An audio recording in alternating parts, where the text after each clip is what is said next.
গোয়েন্দা পুলিশের হেফাজতে থাকা বৈষম্যবিরোধী ছাত্র আন্দোলনের ৩ সমন্বয়ককে নিরাপত্তা ও ফোন আলাপ বিষয়ে জিজ্ঞাসাবাদ করা হবে জানিয়েছেন ডিএমপির গোয়েন্দা বিভাগের অতিরিক্ত কমিশনার হারুনুর রশিদ।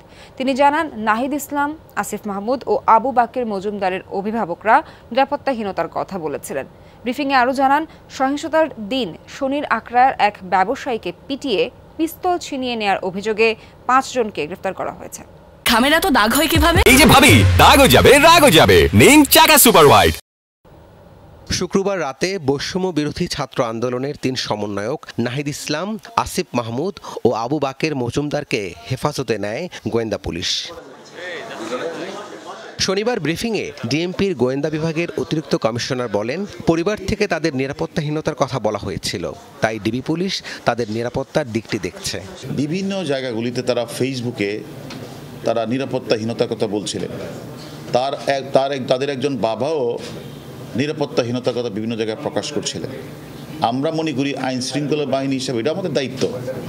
কেউ যদি আইন শৃঙ্খলা বাহিনী বা অন্য জায়গায় তাদের তো নিরাপত্তাহীনতার কথা বলে, এটা আমাদের দায়িত্ব, তাকে সেফটি সিকিউরিটি দেওয়া আমাদের কাজ। কোটা সংস্কার আন্দোলনের সময় ডাকসুর সাবেক ভিপি নুরুল হক নূরসহ কয়েকজনের সঙ্গে টেলিফোনে কথা হয় সমন্বয়কদের। এমন তথ্য দিয়ে হারুনুর রশিদ বলেন, কি কথা হয়েছিল সে বিষয়ে জানতে চায় ডিবি। কি কথা হয়েছে এটা আমাদের একটু জানা দরকার। সে কারণে আমরা মনে করেছি যে কোটা সংস্কার আন্দোলনের নেতাদের সাথে অন্যান্য নেতৃবৃন্দের, বিশেষ করে গোলাম পারোয়ার মিয়া গোলাম পারোয়ার, তারপরে নুরু সহ অন্য নেতৃবৃন্দের কি কথা হয়েছে এটা একটু আমরা জানতে চাওয়ার জন্যই তাদেরকে জিজ্ঞাসাবাদ করব। পাশাপাশি তাদের সেফটি সিকিউরিটির জন্য আমরা তাদের রেখেছি। গোয়েন্দা পুলিশের দাবি, নাশকতায় সম্পৃক্ততা পাওয়া গেছে নূরসহ রিমান্ডে থাকা জামাতের সেক্রেটারি মিয়া গোলাম পরোয়ার, বিজেপির চেয়ারম্যান আন্দালিব রহমান পার্থসহ কয়েকজনের। এদিকে কোটা সংস্কার আন্দোলন ঘিরে নাশকতার দিনে শনির আখড়ায় জাহিদ নামে এক ব্যবসায়ীকে নির্মমভাবে পিটিয়ে আহত করা হয়।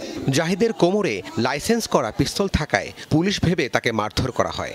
এ ঘটনায় জড়িত থাকার অভিযোগে গ্রেপ্তার করা হয়েছে ৫ জনকে। তার কোমরে হলো রিভলভার, সেই কারণে তারা মনে করছে সে পুলিশ হতে পারে। রাব্বি সিদ্দিকী, যমুনা নিউজ, ঢাকা।